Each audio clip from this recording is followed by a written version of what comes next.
Viewer discretion is advised. This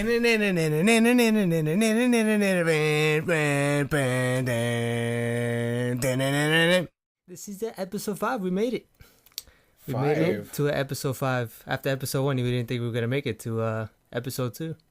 Then episode 3, episode 4, and now we're on 5. And then there was 3. And then there was 4. I too know how to count. I only know how to count to 5, so. Yeah, I know. We're fucked next week. I don't know what we're going to do. Hopefully, bro. We got to pull ourselves together. Yeah. A week to figure out these other numbers. So, I'm FUNKNOWN, and I'm here with Jay and Asadasa. Hi. So what'd you guys think of the episode? I think before we even get into that, I want to just do a real quick house cleaning and just bookend it. Like, you know, we're on iTunes. I think we kind of mentioned it last week, but we are on iTunes. So you should find us on iTunes. Welcome to the show. Come on, let's get a little... Welcome to the show. We're official now. It's true. It's real. Nice. We gotta make So t-shirts. we on there. So find us Day now. After Dead, you know, and then you can subscribe to the review. Reviews are always good. Gives us more visibility and those optics, which is always nice. Yeah. So, you know, just to get the word out, you know, we were a little bit unsure about last week, and we're up there. So it's a good thing to know. And we're also working on a website to try to get all these podcasts hosted on and some videos and other content for you guys. Mm-hmm. So, You guys. Things are happening. All of you. No. True. We're out here for the fan. for all our fans. The fans. For the people. We do it for the people. We do it for all the dads. And the moms. It's true. It's the dadcast, though. Oh, Yep. Dadcast? Day after day, you know what I mean? Oh, For all the dadders out there. Oh, shit. I didn't even know. Oh, that's a good one. Yep. So what you guys... So let's get back into the episode then. Yeah, how'd you like how they started off with like a recount of what happened last week at the end of it, but from their perspective, from Negan's group? I mean, I guess that was fine, but I'm just going to say, like, just right off the bat, overall, that episode sucked. Oh, you didn't like it? That was a bad episode. What? Really? Why? It was bad. It was a definition of a bottle episode, you know? A filler, you saying? Definitely, yeah. No, And, I thought it was important, man. I thought that was an important episode.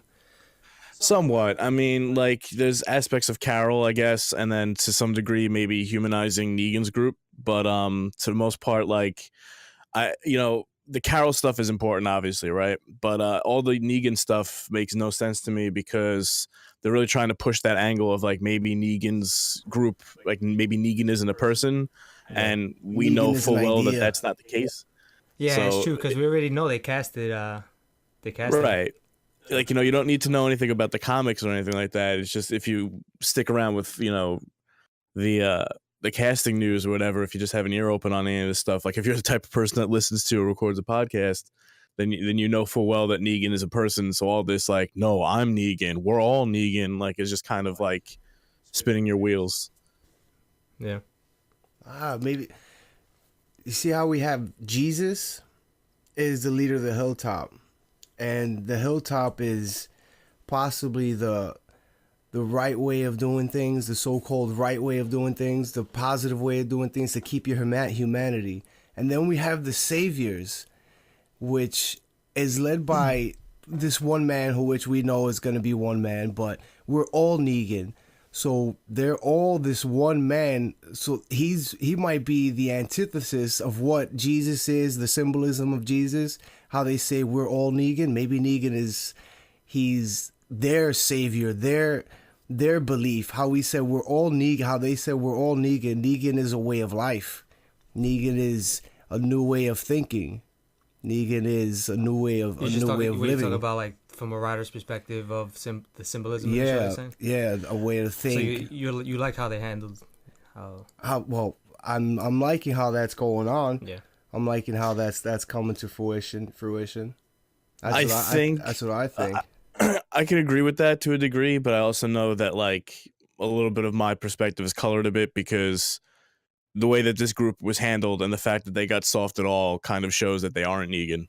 So, You know what I mean? What group? Well, who got soft? Paula and the other girl, like just the fact that they were talking about themselves and like, oh well, I used to be pregnant and I was a secretary, and like just the way they kind of got like a little bit friendly with Carol and with Maggie, like they aren't tough or hardened like Negan kind of is. So like it's a little bit colored a bit because the character of Negan, I guess, knowing a bit of who he is and whatever, and like I mean, even the way they've kind of built him this season up to this degree, up to this point, as being like a very like, you know, he's not a good person. He's the person that goes to a group that he just meets and like threatens them and then kills a 16-year-old kid. Like it doesn't really align very well with these group of 4 people who couldn't even stand up for themselves against these other 2 people. Yeah. So now the weakness has been killed. The weakness has been killed off. The weakness in the group of Negan is dead. Maybe so many people died at this point. Like not just those 4 groups. Then they had the backup that got killed, and then you had that whole other group that got killed. Like they must have killed 20 or so people at this point. I mean, it is kind of seeming like a circus, you know what I mean? Like these guys keep coming. I mean, in one light, it can show that Negan's men are just, they're dumb. They just go into things, you know, or it can show that Rick's group is just on their game. But more onto that, I mean, a counter to even that is that Rick just straight up off the guy. I mean, do we want to jump and talk about the end of the episode right now? I mean, it was all like one.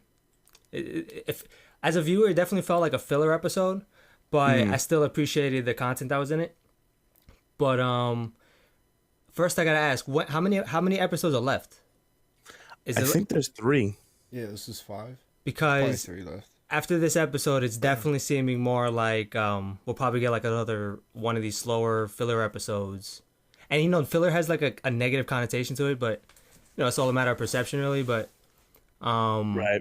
You know how you were saying that they'll probably save Negan to the finale. Like it's seeming definitely are. Yeah, it's seeming more and more that's gonna happen.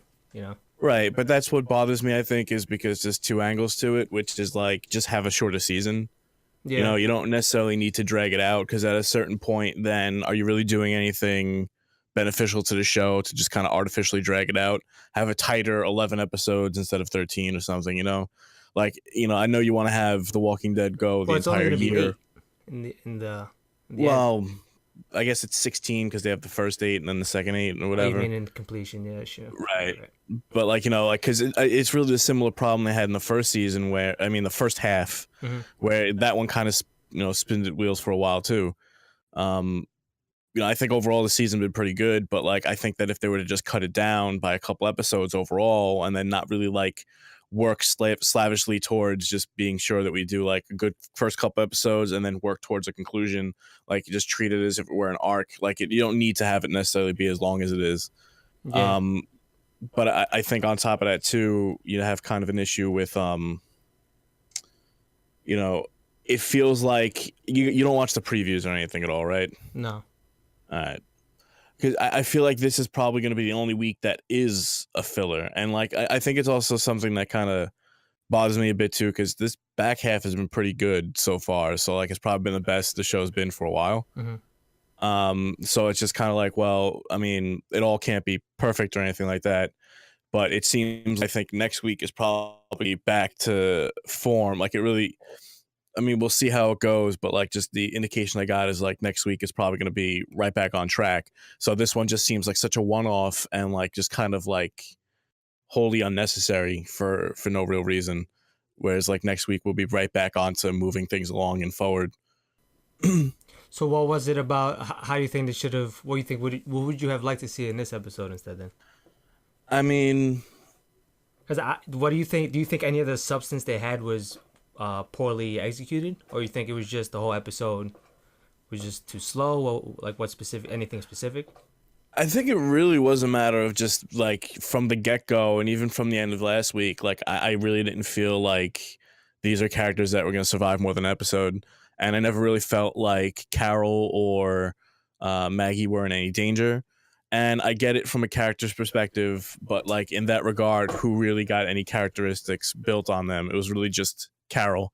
Maggie didn't really do too much. I mean, we've kind of seen her get a little stronger and like being very protective of herself and her child. But like it was really a lot of Carol and kind of seeing her get nerfed, you know, because they just kind of put the patch in because she's been too strong. Now, do you that actually brings me to a thing I want to talk about. Do you think that it was really Carol affected, or you think she was putting on an act? No, I thought it was an act in the beginning, but then she real quick like It was real, you think too? It's all showed real it was emotions. real. It's all Yeah. pure emotion. Yeah, I mean, she was counting the people she killed. She's like, I killed like what was it, 18 or more than 18 or whatever. Yeah. I then- wouldn't have expected her to be praying like that, you know. I thought I she mean, 2 was months using it passed. to cut herself out, which is what she did. But Yeah. it just didn't. That's why I was like, oh, she's probably just acting it up to distract them from like cutting herself out. But no, totally, I think she's in a position to do both. Like I think that Yeah. it's a weird thing because obviously Morgan's had an effect on her, Yeah. and then plus the 2 months of peace, all those things together have kind of worked in tandem to be that she's not necessarily going to sit there and like she's willing to kill, obviously, and she could do it. Like she just burned a whole bunch of people and all that. know? that was a freaking brutal scene too. Everybody Yeah, it just was screaming cool. like that, and then it Mhm. fades out. That's why I And thought goes this and, like, episode was kills her. important, though. It shows the condition. It shows where Carol is at this time, and that's why it's like a refocusing. It's showing where everybody is. We have to, in order for none of the characters to get lost and all not to become a big jambalaya, we have to revisit everybody's status. Everybody's state, even if it takes every episode, even if it takes like 10 minutes in the episode, we always have to revisit where everybody is. Yeah, I do like how they did that though, because I mean we always talk about death flags, so this Right, could be that's the exactly ultimate what I death was gonna flag for say. Carol. For Carol, It really felt like they were just setting it up for her to get killed soon because it feels like they've really written her into a corner because it felt that way for a while. And then I've said it before where she's so strong and she's like a one-woman army. That's why I thought she So- was gonna die this episode because of how they built it up. maybe Right. a death flag for how they're living right now. For Carol deciding not to be this way anymore. For her to, because right now I feel like Dale is crying in his grave. Dale is rolling over, turning over, doing the worm while getting eaten by worms in his grave. I'm It's still sad about Dale, by the way. serious, man. Serious. Like who are they? Are they, because when they became the people who raided the complex, you know, they did things. They got lucky. Basically, they got lucky. You know, when they became those people, it's just how long can they live like this? How long can they actually be these people? Right. I mean, I agree with that. And that's also why, like, what's so important and what's interesting about this arc is their attempt to rebuild and then no longer be those people. So, like, you know, I think that to my point of view, at least, it just feels like continuing to ask a question we know the answer to. You know, like Morgan, his existence, like, you know, like I don't need to have a second Morgan. I don't really need to have another question that exists just a character that exists just to pose the question of like, are we really the real enemy? Or are we the villain? Because like they've kind of decided that, and we've had that question asked for the last 6 seasons to a degree. What interests me really in this going forward is the idea of there being community and the idea of like real movement towards an actual rebuilding of a new world and making movements towards that. The question of like, you know, how do we survive and how do we do it? I think that that's kind of been answered with we survive by rebuilding. And I guess in that sense, then like a character like Morgan and a character like Carol is important because you need to have that worldview. But at the same time, too, I don't really necessarily need to have a whole episode devoted to that. It really feels like in the first half when they had that episode that was devoted to Morgan, and it's just a momentum killer because you have everything going and everything's going so quickly and it's just escalating and things are moving forward. And then all of a sudden it's just, here's an episode devoted to one character. And then I don't know if I necessarily need that right now. You know, I think that moments that you get beforehand, like you had Morgan when he was in the meeting and he goes like, he's the one dissenter. And, you know, you had that dichotomy between him and Rick. And I think that that was kind of enough. And I feel like maybe that's something that could be revisited after things happen, because I think that also once things happen, you're also going to be in a situation where things are different. You know, it's it's a weird position because, you know, I feel like things are going to go to a point and then they're going to get to a point where there is a lull. And I feel like that would be a good spot to then start answering or maybe asking some of these questions about whether or not what we did was right, or maybe we did the smart thing or things along those lines. But I feel like you need to work towards and get to that point. And right now you just did all this stuff and you killed off an entire compound of people. And now to just devote like a whole episode to these characters just to be like, well, I've changed over the last 2 months. Pieces like declawed me is kind of like, well, what are you really building towards other than you're going to die soon? Like that's the only real thing that it can possibly be setting up, because the question it poses otherwise isn't too interesting to me, at least. Yeah. No, I hear you. I mean, they could have. From your perspective, they could have probably shortened this episode to like a third, and then taken care of other stuff. I think if it was half an hour, I think if we maybe even saw Rick's group and saw what they were doing, like I think that maybe that actually would have helped a lot. Yeah, seeing Rick's group, traveling to where they were, you know, and then having the viewer think like, oh, Rick's group is gonna save them, you know. They're getting closer. Right. Definitely, like something like that, because like I get like trying to keep it tension building, so you don't really have too much of that going on. So it's like, oh, well, how close are they? And then from the perspective of them, where I thought it was actually kind of interesting, where she noticed that there wasn't that much static, so she's like, they must be close by. Mm-hmm. Like I thought that was really cool, but at the same time too, like I don't really care that this other woman like used to have like was about to have a baby, or that this secretary used to have 4 kids. Like there's other characters that I think that like I would rather get invested in, that are main characters, and I'd rather see like what happens with them if we're going to devote an episode to these people, instead of like learning a little bit more about these characters I know are doomed to die. They're not going to make it past this episode, so like what difference does it make? But it's not really they're not devoting it to them. They're just reminding you they're just reminding you that Maggie's going through this. So it's like a reflection of what Maggie is right now. So Maggie is being reminded why she needs to live in this moment. It's not. I think you're taking it a little too far. Like, well, we're getting invested in these characters, and it's wasting time on these characters. It's actually it's rebuilding like I said, it's rebuilding the status of what our characters are and who our characters are in the moment. But you knew that status though. Like none of that really changed. Like I mean, honestly, Maggie's been growing. It does really change, because when you're in these situations and you have to make these decisions. Like, look, Carol almost broke down. She almost hyperventilated, and she could have, you know, look at how the situation could have evolved otherwise. So right, but then look at what happened with Maggie. Where Maggie's been a character that's been growing the entire time. She was the one that talked down Gregory. You know, she's been showing a lot of growth just in that in general. So what value did she have in talking to this other girl who was her mirror? Same thing with Carol. You had her talk to her, basically, essentially her mirror.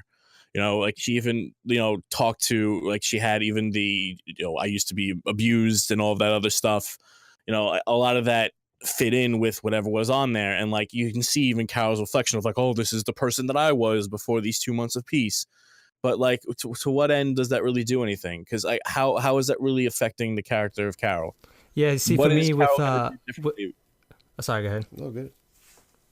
No, Steve, go ahead, finish that thought. No, I mean, I was just saying, like, to what end is that going to actually change anything that regarding Carol from now and into the future?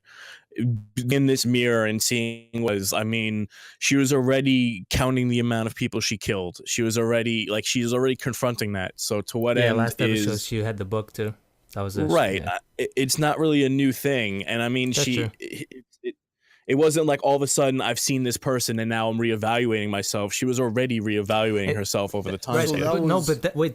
That's true. I agree with you there, because that's why in the moment I thought she was faking it, because we've seen that. We've seen already, like the previous episode when we saw her recounting her kills, writing down in the book, you know, and then taking a moment at the grave, Sam's grave. So you're right. We have seen those moments, and then, you know, just to change it, to go to Paula for a second, you know how you said that she was Carol's, how you said Paula was Carol's mirror, and that's true. Mm-hmm. And it was disappointing to me how it seemed like they were going to build her up to be this strong character, but that's it. She just got offed right there. So right, that was the other thing too, where it's like she was a person that existed simply to be a mirror to Carol, to kind of further her character, right? Mhm. And she did, but she was also at the same time not really someone that's indicative of what we know about Negan's group, because she didn't embody any of the personality traits of Negan's group. of what we know, She's because yeah, if truth be told, they probably, like we talked about it. Well, didn't we talk about it last week? How we thought they were just gonna off Carol and Maggie, like something crazy was gonna happen because of how they built up Negan's reputation. And yeah, something. I thought it would have been this was something that, contrary to honestly, that, so. I remember last week, I think we said that this is something they could have dragged out for the next 2 episodes, and this would have been where they kind of full on dragged their heels until the end of the episode, until the end of the season. Yeah. Well, how I said last week, right now we're just killing a Bobo. Like these are the base these are the base minions. Now we're meeting the weakers. We're moving up the ladder of strength in Negan's group. And this was the next little level, but these are still the weaklings that we're seeing first. So all the weakness is being killed off. Yeah, we're strong. We're being reminded that we're strong and we can make it through this. But this is just the tip of the spear. I mean, not the tip of the spear. This is just the tip of the iceberg. That's what that's what I think we're being shown right now. Yeah. I think to a degree, yeah. I mean, yeah, because it's definitely, these are not the strong characters. They're not the strong men of Negan's group. I mean, we can't really say about the compound because half of them got killed in their sleep. So maybe they were dope and like super strong fighters or something, but they were sleeping. Yeah. But I agree with you. It definitely seems like, giving them a false sense of security and like, well, Negan's group ain't shit. And that it's all in service of making it have a bigger impact when Negan comes and then he ends up being like an actual tough dude for them to deal with. And I think that that's also this perspective that bothers me, is because it doesn't feel like it actually has any other purpose other than to just make Negan look better in comparison and more threatening. I feel like that's kind of the purpose that they have going on with it, is just like you said, like these are the weak people, this is a weak perspective, like, just to make it seem like they're tough and they can do what they do. But then when Negan comes through, it's going to be like something they've never seen before, and then they're going to be way out of their depth. But I also feel like, again, we kind of got that last week. Do we really need to continue that? Yeah. I think it's just a matter too of making good use of your time when you have a certain number of episodes and we know that there's an end point. Like I said, it's definitely going to be interesting to look back at this moment, though, after we see the next 2 episodes, to see if because in my opinion, it all depends on how the next few episodes play out. Because if again we have the next 3 episodes or 2 episodes, whatever we said was left, are like the first few episodes in this half of the season, then I think this episode makes perfect sense. But if then the next few episodes are then them just like slugging along, and then at the end of this half season we see Negan, and like then like they ended on a cliffhanger and there's no more chaos going on, then I can say the flip side of that. I think next week you're going to see a return to form, and I think the next 3 episodes are going to be escalation up until the end. I think that we've seen some of the weaker parts of the group, and I think that by the end of next episode, we'll see potentially some form of retaliation. Mm-hmm. To a degree, there's obviously, I've seen the previews, so I know that they're back in the town. I mean, you can talk about it. That's fine, because I'm sure everybody watches the previews, but specifics. Yeah, they're back in Alexandria, so I feel like that's an important thing. Yeah. I don't know if there'll be like some time between the two or whatever, but I feel like now would be the time to see maybe some retaliation from Negan's group to a degree.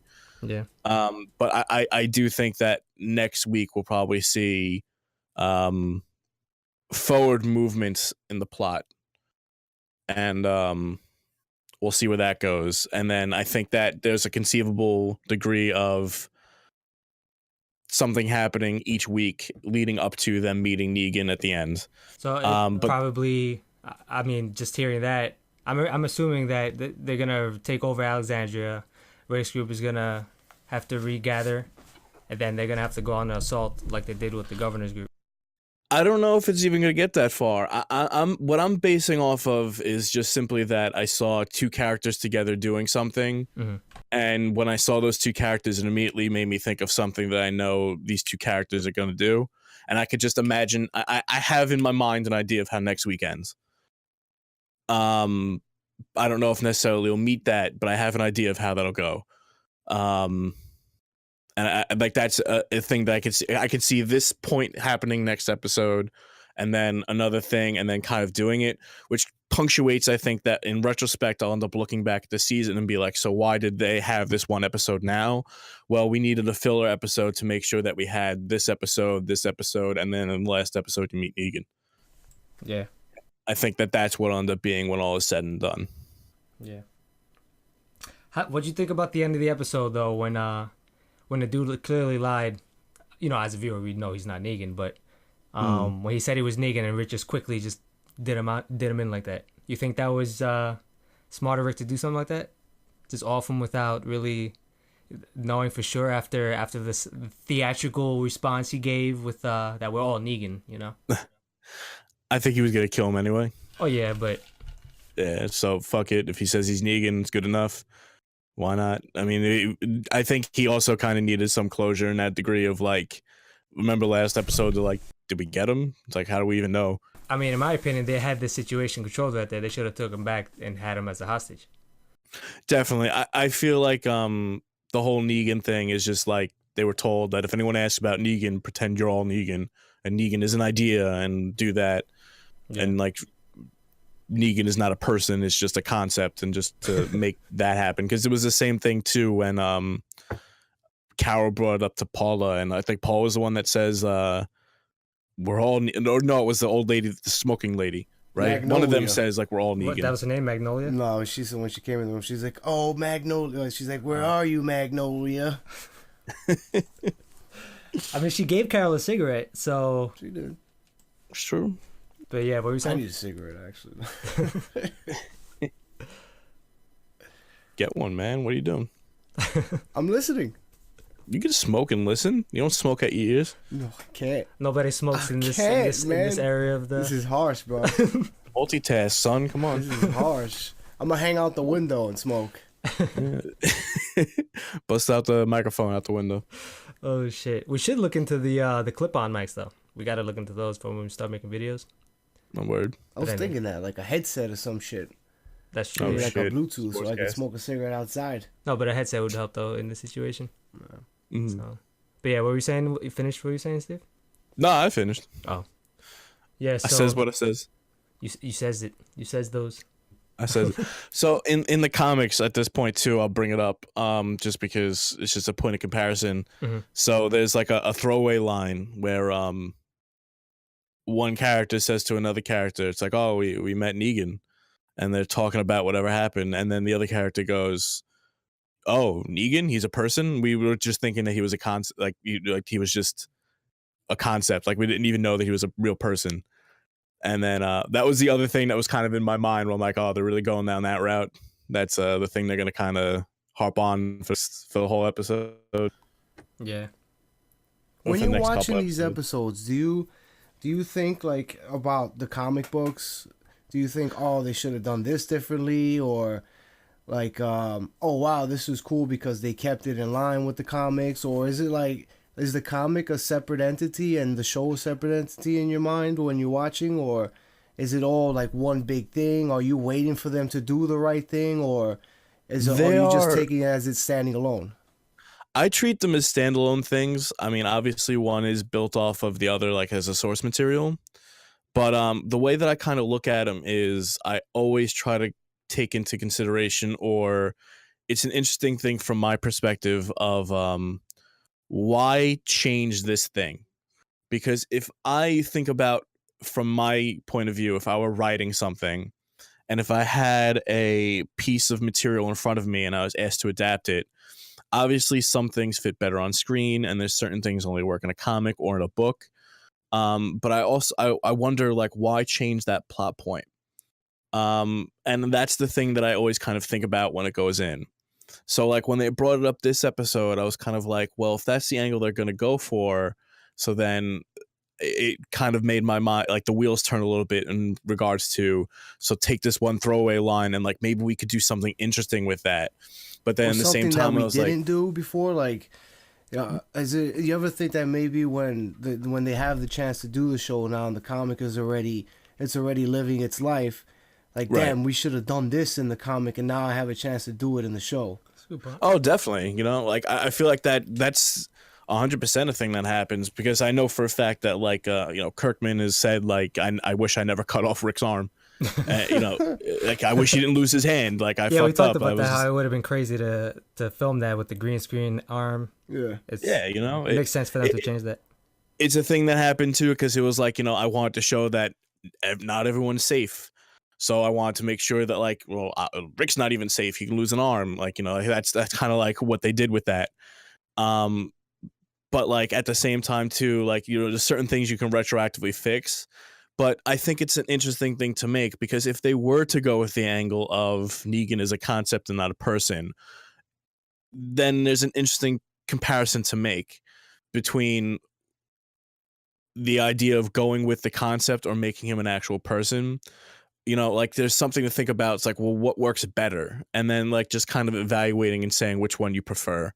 I don't know if you watch or read A Song of Ice and Fire or Game of Thrones or anything like that, but it's something that I've been kind of like thinking a lot about, especially last season in Game of Thrones, because that's like the first one where they really had the opportunity to really deviate a lot from the source material. Mm-hmm. And there were certain parts where I was like, I don't really know why they didn't do this thing, because it just made more sense from like even a character and a narrative perspective to just pursue this one path. And it's not like it's something that's unfilmable. So like I always try to think about it from that degree, where it's like certain things work better in books and you can have character motivations and you can see their thoughts and read them and you just kind of know how these things go. You know, you have more of an opportunity in something that's drawn out monthly, or even just like, you know, in a 700-page novel. But then you have a situation where you need to make good TV. And are you making good TV by doing this change? Or did you just change it just for the sake of surprising people who have read the source material? Are you doing it just for the sake of doing it? Or, you know, are you a competent writer enough to have made this adaptation? You know, those are like the kind of questions that I think always pop up in my mind. Yeah, it's interesting questions to ask, to think about, for sure. No, you know, it's a good question. I think it's a really interesting question to think about, because, you know, I think about it often in a lot of things that I, you know, read and watch that are built off the source material. And I think it's a good discussion to have. You know, I don't know if you've ever read something and had it adapted, like what goes in your mind, because it's not something that I'm certainly not looking at it from the aspect of, oh, this doesn't fit in with the comic, so it's garbage.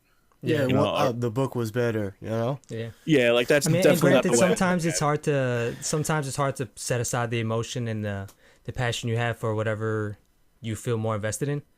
But Right. as long as you can keep a level head and realize that there could be a different focus for each fiction that they're going with, then, you know, you there's more than enough room for you to enjoy both. Right. And I think that honestly, even to think about just for Walking Dead specifically, even that there are times when, and I guess two aspects of it too, really, there are so many things that have really differentiated and split at this point that they might as well be different products. Like I said in previous weeks, like there are characters that are alive that aren't alive, and there are characters that are dead that aren't. Yeah. And, you know, like it's just that they're not necessarily the same. But at the same time, I know that there are beats that they're going to hit, because I just can't see them having Negan and not doing this thing. I can't see them not going this route. Like it feels like, I guess the good way to put it would be, I don't really know if they're going to do necessarily thing A and thing B and thing C, but I know that they're going to do story arc A, and that story arc A has to consist of this, this, and this. Otherwise, it's really not that story arc. So I can expect that to be the case. Yeah. I would like it if it subverts that expectation. But that's kind of what I have going in my mind into it, is kind of like, all right, so there's a certain aspects that they're probably going to hit. I can expect as much.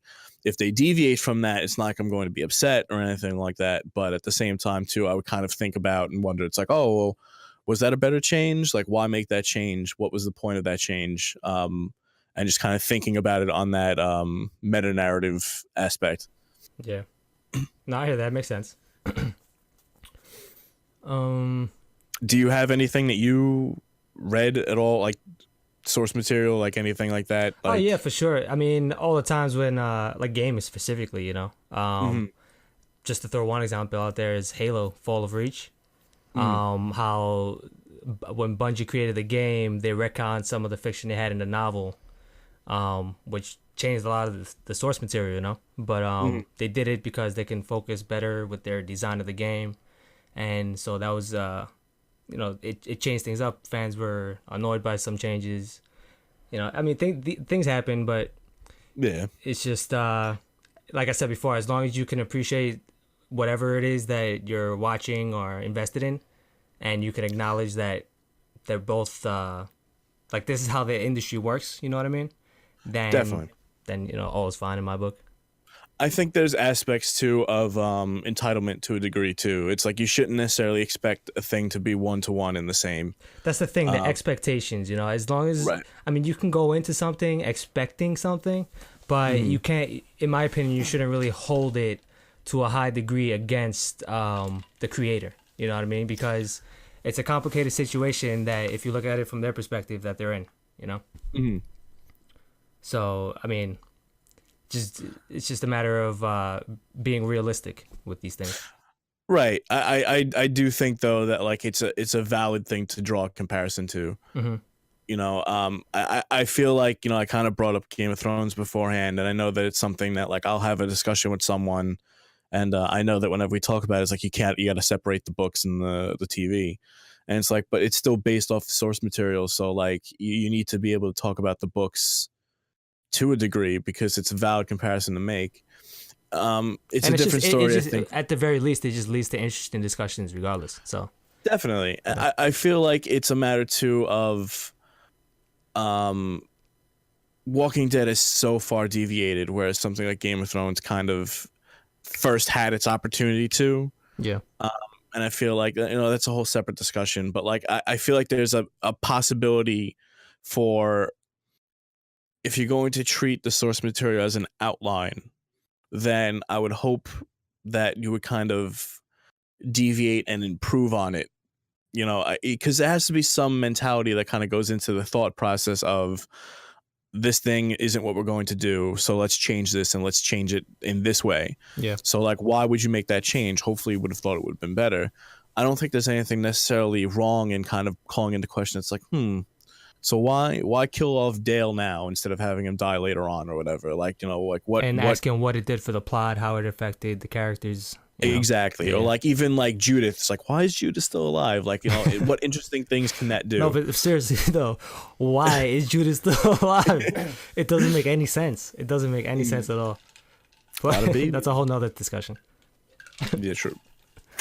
But you know, she's a shining beacon of hope. What the hell do you mean? In her blood. What do you mean? Why in her blood lies the answer. She's the key to all of this. Why isn't she alive? Like, why would Judith? Why would you kill Judith just for shock value? No, because like, she's a fucking killed the baby. She didn't cry at all. Because she's a wonder baby. That's what's simple as that. They got so they got lucky in that moment. Okay, so it's a beautiful thing. They got lucky in that moment. Okay, maybe they fed her just in time. She was well fed. I mean, they could have slipped. I mean, they could have slipped her a little Ambien or something. A little Valium or something, right? Go frank and shameless. Give her all that fucking alcohol beforehand. But you know, I think it's whiskey. It's a valid thing to ask, I think, because if she was supposed to die literally 4 seasons ago, you have to kind of take into consideration like how much of an impact can that have on the story. Because if you have a story that was originally like, oh well, we had a baby and then she died pretty much immediately, and then I was like, no, the baby survived, and like what differences can that make in the way the story progresses? I do also kind of feel like that's a thing they kind of dropped because they've had a baby, you know, and she really hasn't done anything. She's never been a problem or a pressing concern. Like she never has cried. Like I think there was like one time when she was with T, and that was it. Where like they had to kind of worry about her crying when they were in the woods or whatever, and that was it. And she was captured by the dude, governor's dude, wasn't it? Wasn't she? Yeah. Was it the governor's dude? Or was it the Terminus? Yeah, right. Yeah. Detroit man, Detroit hat. Yeah. That was the only like thing they've really done with her. So it feels like, you know, that's what I think is an interesting thing to think about is like, so we're going to make a really serious change to the source material because hopefully we're going to do something interesting with it. But then they really didn't do anything interesting with it. You know, it's it's similar to like even Rick and why am I forgetting his friend's name? Shane. Yeah. You know, Shane pretty much Shane died fucking quick. Yeah, wasn't he the first character to die in the book or something? Yeah, he died like right in the beginning, and like, he lasted like a whole season and a half longer than you would have thought he would have. And that was kind of interesting actually to see like the kind of dichotomy they had and like the Shane's leadership and like Rick's leadership. Like they actually did something kind of interesting with that, you know? Yeah. Does Judith drink formula? Does she drink milk? How old is she now? She drinks water, man. I do understand what you're saying too. But I do understand what you're saying, man. Like maybe they should do an episode like that. Judith is running out of food. Like we need to find Judith some compote, some baby food, or some shit. Or maybe there's no pacifier. Judith needs a pacifier. You know, I mean, like we don't have any diapers left, or I mean, I guess they could has a rash. They could be using Judith as a sense to imply how much Rick is in a dire need and to come through these moments that he gets himself into. That's the importance. You know what I mean? Because sure, he has Carl still. But he has Carl, yeah. But you know, I guess that adds another layer of damn. He has not just Carl. Who, if Rick dies, then Carl's, you know, he can survive with. He's already seasoned in this, you know. But Judith really needs Rick. Yeah, but that's also like I feel like Judith and the time for them to have done something interesting with her at this point passed because now she's older. Mm-hmm. She's not as young now anymore. You know, and like I feel like at the time when that happened, Carl wasn't as seasoned, so it would have been an interesting thing for them to kind of take it. Like I feel like that ball's already been dropped, and like you can't really unring that bell. No, I'm saying the fact that Judith is still alive. Yeah, but like that's why it's kind of like she just kind of exists now. Like I mean, I guess she serves that purpose now but like does she? I don't know, because Rick is also like at this point that's not his perspective anymore. Like he's now thinking about the future and trying to like rebuild that. You know, he's outright said that he's like, I want to build a world for you guys to see. You know, his concern is less I need to survive. Like he's moved on from the survivor mentality into let's rebuild and restructure. Like that's kind of where he's at.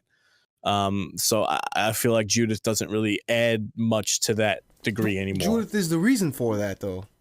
No, Carl was, because Carl got fucking almost killed. But now Judith is the reason for that, since Carl has become a man. No, it was when Carl had his bar mitzvah. It was like so now Judith is now the new reason for that. Nah. Or Maggie's kid, though. Or Maggie's kid. Yes. No, just the community in general and the need to have a world for these people to live for Rick, when you look just at Rick, the community in general, but then you have Rick's reasons, then you have Carol's reasons, Maggie's reasons, and then it all becomes... All those reasons are basically like more or less the same, is we need to have something to actually build in. This isn't the world we want to live in anymore. You know, like Judith doesn't really have an effect on that so much as like the circumstances. Tell that to Rick while he's pointing his Colt Python. Tell that to Rick while he's pointing his Colt Python in your face. Tell him what? That Judith doesn't mean anything in this world. It doesn't mean anything in regards to why he wants to rebuild. The reason that he came up for it directly, like the thing that transitioned him. Well, now I want to hear. The thing that transitioned him directly was when Carl got shot. He's literally sat there with his son almost dying, holding his hand, with his head half blown off, saying like, "Oh, I was wrong. I need to make a world like this isn't the world we can live in." And that's the thing that transitioned him and his mentality.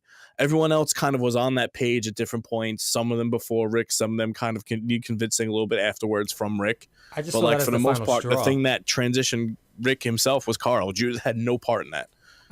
Well, to say that no part, I think is kind of, maybe a little hyperbole there. You know what I mean? Right. But I mean, the thing that directly had it was the impact of seeing his son almost die. The final straw. Right. After he's lost so much, you know.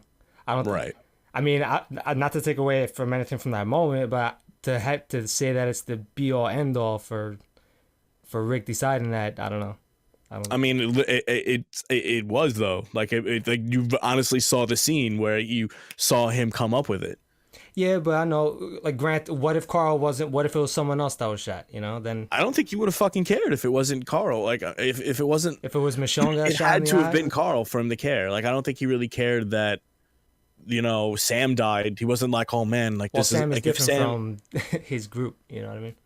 Like if it was but, Michonne like, that took that bullet, I think he But probably would have had the same reaction. he needed to transition into that because he wasn't at that level before.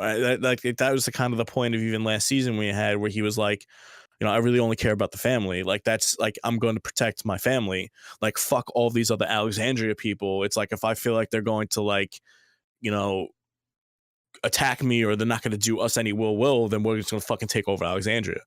You know, like that was kind of like his perspective of it was like, it was, you know, he has the family that's obviously the most important to him. And then you move into the macro and you have the community is like secondary to him. You know, there are some characters, obviously like Michonne and whoever that fit somewhere in between there, but the family came first.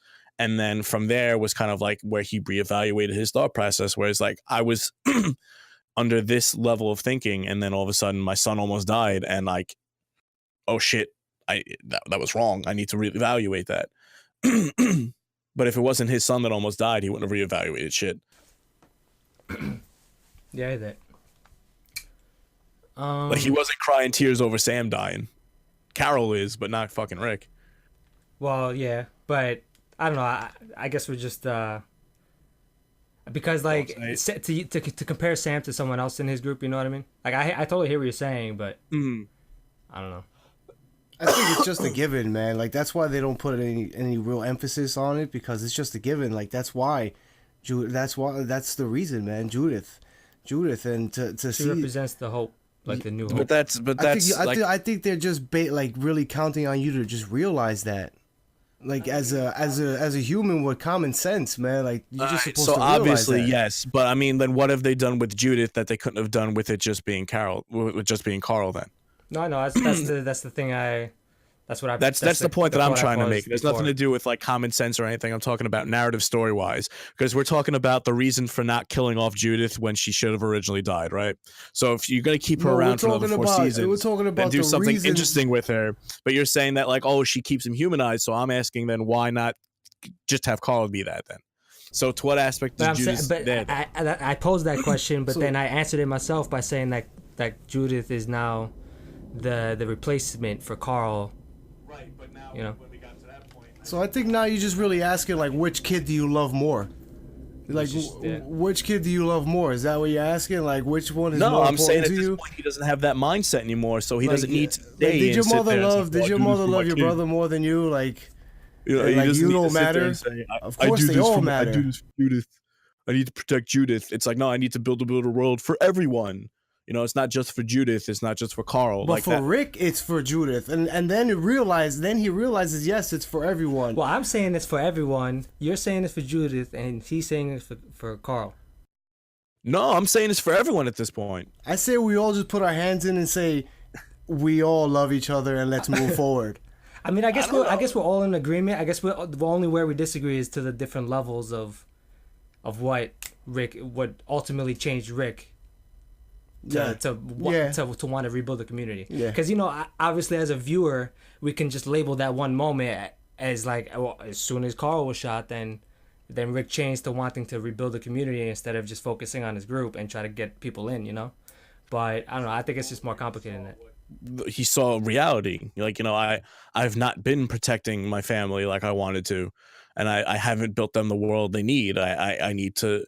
We can't live like this anymore. And it was the transition from survivor into, like I said, rebuilding and restructuring. Yeah, because in that moment when Carl got shot, I'm sure as a father he was thinking, "What shit if Carl got shot and he's he's right." It's not like I'm saying what could that happen to Judith enter his mind at all or anything like that. But I'm saying that like Judith could have or could have not existed at that point. No, I hear that from us fiction, from where the show is. Quick question. Right. Nope. How much? Or I'm not asking you. I'm asking the viewers anyway, the listeners. Nope. I would listen there. How That's much you, Reeves. You, Reeves. how much do your emotions come into play in all this thing, or how much does your heart come into play in all this, in your decision making, and your will to live, and your will to not kill, and your will to delegate? How much does your emotions play in all this? Are you a product of your emotions? Do you do things just to survive? Do you have a reason to live? Do you see, when you close your eyes, do you know what you're living for? Do you cry after you kill someone? That's crazy, because these are the I don't know why you're answering. Don't answer. He was asking the viewer. Don't get emotional, Steve. He was asking Reeves. Don't answer. Don't get emotional. I'm asking anyone who wants to answer. I'm not answering it. I actually wasn't gonna answer it at all. I was just gonna say I was gonna say it's just interesting because these are the questions that, you know, in their world, these are things that they're actively thinking about. That things like normal people today who are privileged enough that they don't live in a situation that's horrible, don't really necessarily think about it every given moment. You know, it's crazy. Right. Like just imagine that being in a zombie apocalypse. You not only do you have the walkers to deal with, but then you have to deal with some people like Negan's group. Get emotional. Get emotional. It's okay to be emotional. A good show should let you get emotional. You should have some emotional investment into it. Oh, for sure, yeah. Otherwise, it's not a good show. Like, if you can't bring yourself to care enough about it, then how can you say it's a good show? Yeah. You know? But that question, I think, has been posed continuously. And the thing that, as I've said, kind of interests me is the movement away from asking that question ad nauseum into asking a new question of how do we rebuild, and actually making movements and strides towards that. I think that's like asking what is the Matrix, though. You know, then you just ask it in many different forms and many different. But that's what I'm saying. Different shapes. But that's what I was about to say is that is the consistent theme, but I don't see that as like a bad thing because it's not at all. I think like the overarching thing of this season is what we talked about, how Rick is going on the offense, you know, and that's like the main focus. Where the underlying issue is always how do we go on. You know, how does Rick's group deal with the situation where their back is against the wall again, even though, like, damn, we've seen this 100 times, or this specific question has been shown every season before this. But how do we go on? Why do we go on? What do we do in order to go on? And then you realize the point is going on. Right. And that's why I've said they've kind of realized that already, and now they've moved on. They're asking a new question now. So it's like we move on. Okay, so how do we move on? And they're making the strides towards it because they've done that previously before. It's like, and that's why I said before, transition from survivor into restructure.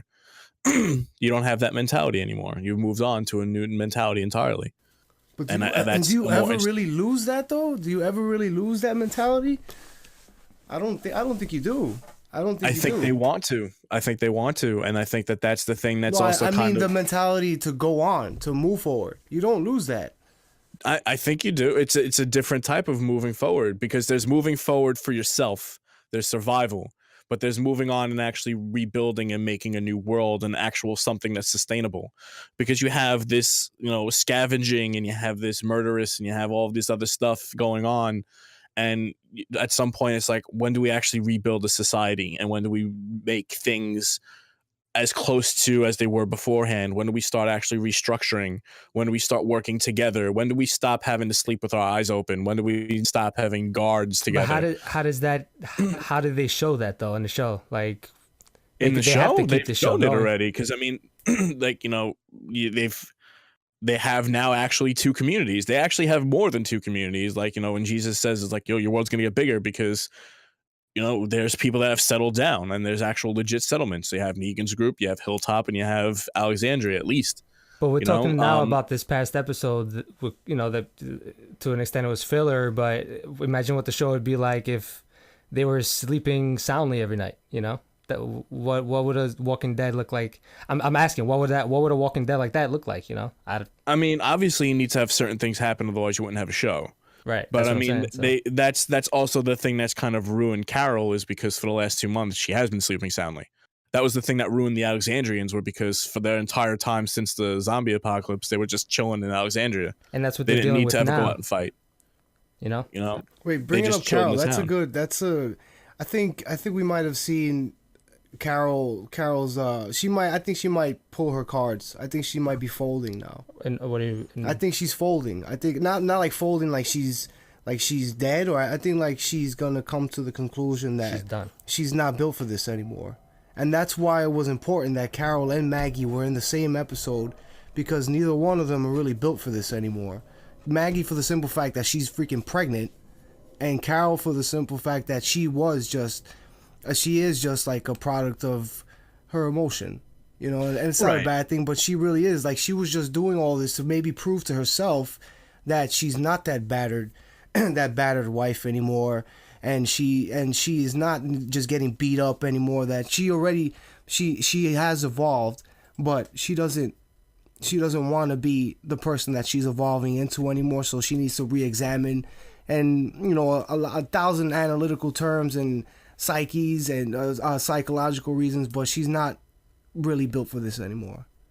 No, I mean, I like I said, I agree with that, but at the same time too, they had done that already in previous episodes. So it's just important now for Carol, because this is the end of her road. I feel like this is the end of her road right now. you know, like unless they're gonna kill her soon, then it might not be. You know what I mean? Like that's I feel like it's treading water with Carol. They don't really necessarily know what to do with her now at this point. Or like this is the most interesting they can do is like declaw her. So is this something maybe we have to look at after the fact to see how they handle these next few episodes? Yes, that's because what I feel like depending on how they handle the next few is what can, at least to me, make this episode stronger. Because if they just go on and Carol's just, you know, if they don't kill her, then I'll agree that this episode may have been a little weaker on the filler side, but if they do end up killing Carol, then this is more than a perfect way to send her off, you know? I guess so. I mean, in retrospect, no matter how you look at it, this will end up being like, I think you'll look at the 8 episodes in the back half, and this will always end up being the weakest episode. I think that probably won't change. I think that you can have next 3 episodes be super strong, and Carol can live or Carol can die. That can go either way. But you know, being the weakest in a very strong lineup isn't necessarily a bad thing. Yeah, I guess I don't think it was really. I don't really feel like it was a weak episode. I really don't. I feel like their strength as their strengths were just they were still strong in this episode. You know, they had their moments of weakness, but you know, maybe to the grand scheme of things, like you're saying, okay, like it wasn't an action-packed episode. I don't need action every episode, though. It's not like what was really wrong with this episode? Like, because we'll it's think telling about me something that I know already. Like, what good is it doing just to sit there and say, "Oh, well, Carol isn't the Carol that she was anymore"? It's answering questions in 2 for these episodes ago, characters. you had her writing in a book, writing down the amount of people she killed. You know, she had this whole conversation with Morgan and Rosita and all of this other people about whether or not she should tell people. And like, you know, you kind of seen her transition to that. Did you need to spend an entire hour on Carol? I mean, and for whether me, or not she I'll tell needs you, to for live? me, I'm proof that it happened. Whatever you want to say, like maybe I'm just easy to please, I guess. But yeah, me too, I guess. Because but if this episode didn't happen, I would have never thought, like I told you in that first half of the episode, I'm like, all right, Carol's just putting on an act. And like maybe there are more people like me that they needed this episode to actually see that Carol is really affected by this, you know? Like I'm straight up with you. I really thought she was putting on an act there. But now that I see like this shit is really, really, really affecting her like this, then if they do handle it in a way that she gets off, then that's gonna hold a lot more weight with me, you know? Maybe it doesn't seem cheap to you that all of a sudden, like, you know, they killed her off and they made her weak all of a sudden, and then just they had kill off 10. They have 10 main characters. She just got out of the situation. Why is she weak? I don't. That's weird to me that you see any weakness in that. You know. In Carol? Yeah, like what? You know she took out like an entire town, right? But what in this episode showed that she was weak? Because she was praying and she was sad in the situation. In those moments, yeah, maybe, but she was also figuring out what she needed to do, realizing her strengths. I don't know how you can look at how she acted and not say that she wasn't weak. I mean, especially if you know how Carol usually is.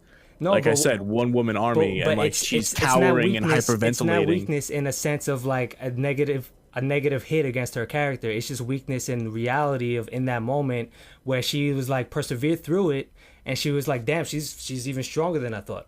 You know, through that weakness, you build your strengths, and in that moment, she was able to overcome that weakness she had, and you know that's why she's I mean, alive. she did what she needed to do, but I don't know if I'd say that she overcame weakness. It's just that, you know, she But isn't that adapted to how it needed if to you be. do what you need to do when you're weak, isn't that overcoming the weakness? Not necessarily. I mean, what would she have done? She would have sat there the entire time, and then all these people would That have would have came. been succumbing to the I mean, weakness. honestly, if it wasn't for, you know, the way things kind of worked out with Maggie and stuff, I mean, you're taking into account this is a character that with one fucking, like, just walked into Terminus and took everybody out. These are 4 people, one of them injured, one of them's in the other but she room, was and tied she up. can't take out 2 people. She was tied up. I mean, she wasn't tied up, but she was like she got into Terminus. No one knew that she broke in, right? She was the one that they didn't have tied up. Yeah. So she was like a ninja assassin in was Pitch with Black at Night. Right. But then all of a It's different sudden now she situation. has an issue with, like, you know, you should run, or like she's just, Well, it's not all of a Morgan has sudden. had an That's a lot effect of on time her. that's passed. I guess. But I don't know. I think that devoting an hour to it is just, at some point, I get it. I don't need to. I guess I can agree with that though, for sure. You know, yeah, like, you know, definitely maybe some people need to have it spelled out, but Damn. All right, whatever. I mean, that's what you said. You said some people needed to have it Yeah, said. but you say it with like such. Look at this peasant that can't see the obvious signs in front of him, and I mean, you don't need to So read into it. I'll call you a condescending. peasant. Jesus, yeah. I'll just say you're a peasant. You don't need to Hey, read you're a into it. pheasant.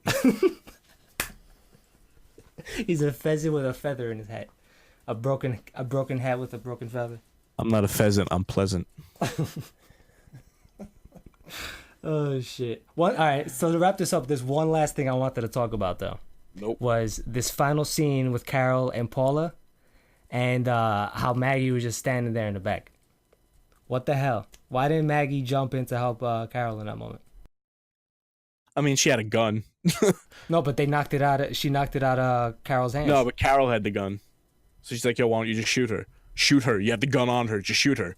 Carol, I know you. You're Maggie a fucking should've just straight one-woman up army. took the Shoot gun her. and just popped her. But, I mean, she could have, but she also didn't could have just, like... because she, for the same reason why Carol said that she's done, because Maggie is realizing that she's not built for this right now. She can't do this right now. And it happened immediately after she almost got her belly cut open. that is true. Right. It happened almost right after when she almost got her kid cut. So it's just like right there, you could actually almost see it in her face that she's like, "Holy shit!" No, wait, but that's another thing. Oh my god! That you actually brought up. Maggie having that baby is another thing that impacted Carol right there, in that whole moment. You know, she was thinking not just for herself, but for Maggie. So there's a lot of things Carol overcame in that moment, I think. Well, maybe. we're yet to see. We can't judge. We can't judge on this episode solely. Like we said, we have to see what happens in the upcoming weeks, in the upcoming days. Yeah. When does so Fear the Walking Dead starts in after the first week of April? Well, I was gonna say next Sunday, 9:00 AMC. I thought you were gonna ask when is Walking Dead on? How about Game of Thrones? When does that start? Is it May? Or is it end of April? I'm not sure. May 16th. I know they had just popped in my head. They for just some had a new reason. trailer that came out for it recently. Yeah. Yeah. I don't remember the date. It's usually April, but I think they delayed it a week or something. I don't know. Yeah. For some reason, May 16th popped in my head. I don't know. That sounds like something, but we're 5.6. still in the apocalypse, man. We're still here, and let's see what happens. You know, but going back to the real quick though, to go back to the shit with that maybe they could have made the season shorter. Now that we have Fear the Walking Dead, because this will end up being 16 episodes this season for the Walking Dead after this 8, right? 8 and 8. So maybe after Fear the Walking Dead comes out, maybe that would be best for the show to have like 14 episodes, 12 episodes instead, you know, and then have like a 2-week break, 3-week break, and go right into Fear? I wouldn't be opposed. It's like I think I kind of brought it up a little bit beforehand too. It just seems like they want to have Walking Dead every weekend of the year, which makes sense because it's fucking popular as hell. But like at a certain point, like you're oversaturating. I don't think I'd mind. Yeah, I would. I would. Zombie fix every weekend. That's not a bad thing. Nah, but it's true. Things I was need just a break, thinking, though. like, what? I have nothing to watch. Everything in moderation, though. There's so many. There's so much good TV out there. Daredevil. You know what I mean? I've been telling you about Daredevil. Daredevil starts at the end of next week? I think it starts. This week. This Friday. It's crazy. I've been telling this guy to watch Daredevil season 1. Still hasn't done it, bro. Like literally, there's like if you want stuff to watch, there's a ton of stuff out there to watch. You don't have to go very far for it. So I watch Bring It. You ever heard of Bring It? Nope. You never heard of DD4L, Dancing Dolls for Life? Bring it on. You making shit up? No. It's a real thing. It's about a dance troupe, a little girls dance troupe. Is this the show you made? It's not about Bring It On, but it's about bringing it. You know, it's funny. I watch a lot of reality TV. You know? Is it about delivery men? Shout UPS? out to God rest her soul. Shout out to Big Ange. Oh yeah, sad thing. Damn. Poor woman. You know who Big Angie is, Steve? Nope. Oh, there you go.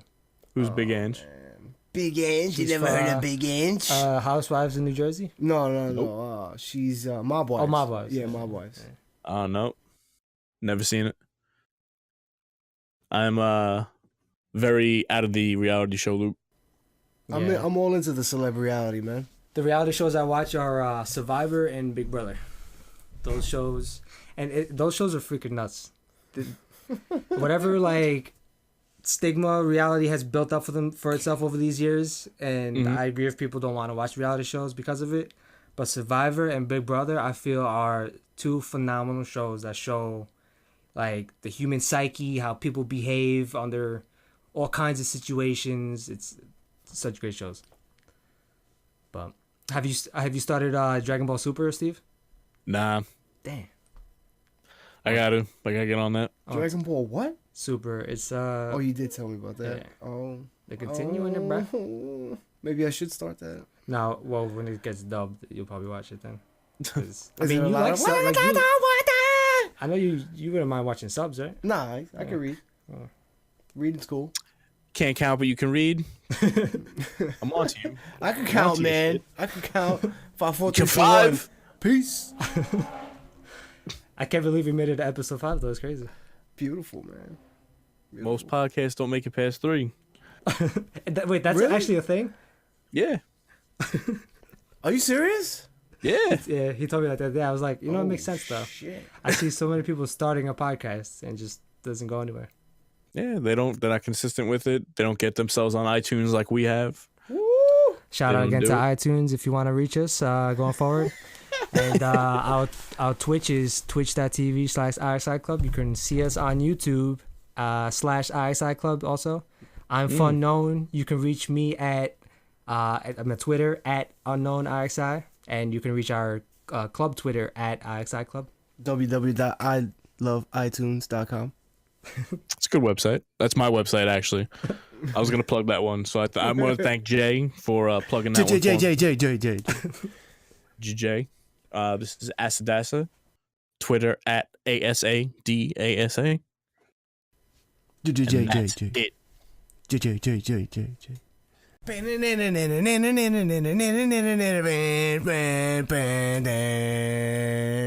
J.